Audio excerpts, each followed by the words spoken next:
વરાછામાં 44 વર્ષીય પરિણીતાએ કર્યો આપઘાત. વરાછા 904 એફિલ ટાવરમાં રહેતા સીમાબેન વાઘાણીએ ઝેરી દવા આપી હતી. વરાછા પોલીસે આપઘાતનો ગુનો નોંધીને તપાસ હાથ ધરી.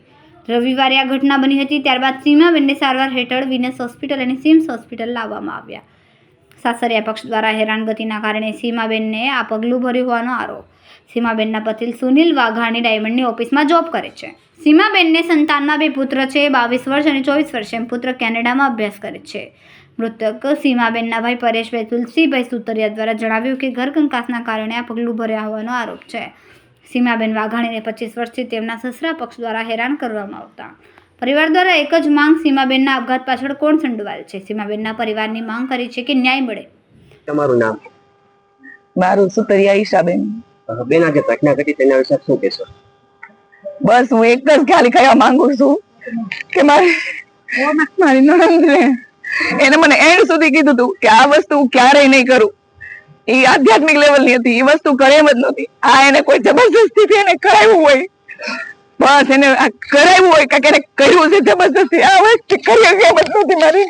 કોના પર આક્ષેપ છે આપને? કોના દ્વારા કરવામાં આવ્યું તેના આક્ષેપ? એના ઘરના બધા સભ્યો એકો એક ટોર્ચર કરે. મીટિંગ ને બોલાવીને અમને બધાના નામ દે. મેન ઓલો કમલેશ બહારનો વ્યક્તિ છે, એને ઘરની અંદર હું બોલવાની જરૂર હોય? બેન, કેટલા સમયથી ટોર્ચર કરવામાં આવતું? છેલ્લા મહિનાથી, 1 મહિનાથી સતત ટોર્ચર એની ઉપર કરતા હતા. સતત અમને બોલાવે, અમને એક પણ શબ્દ ન બોલવા દે, અને એ છોકરી પર બધા આક્ષેપો નાખે, આવી છે તેવી. ખુદ ઈ કમલેશે એમ કીધું તમારે જવું છે? ઈ કે હું મારી હારે કહું તો મારી હારે બી આ શરૂ થઈ જાય. આવા શબ્દો મારા ઘરે આવીને ખુદ ઈ માણસ કહી ગયો. ચૂપચાપ સાંભળ્યું. એનો ઘરવાળો સુનિલ ઉભો હતો, એને ચૂપચાપ સાંભળ્યું. મને એમ થયું ધિકાર થાય એના ઘરવાળાને કે આ વસ્તુ ઈ સાંભળે છે. આવું ખોટા આક્ષેપો નાખ્યા ઈ છોકરી માથે. મારથી સહન નથી થતું.